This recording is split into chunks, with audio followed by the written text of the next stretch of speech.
El mercat de pallers pues, és un mercat de pallers, que vol dir que li compres directament al pallers. Això és decisiu, perquè dona suport a la pallesia de proximitat, el pallers palpa el que necessita un consumidor conscient que vol ecologia, que vol salut, etc.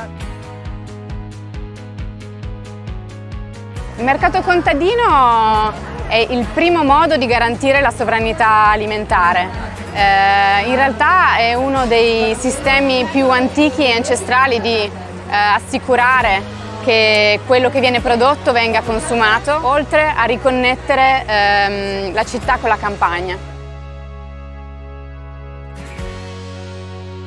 Son únicos porque, aparte de ser un lugar de compra, ¿no? De compra sostenible, ¿no? De compra directa, son lugares donde se crean relaciones, una relación muy estrecha, muy íntima. Crea un vincle que va més enllà del canvi d'aliments per diners, sinó un vincle que afavoreix un tipus de pallesia que necessitem perquè el territori sigui vivible.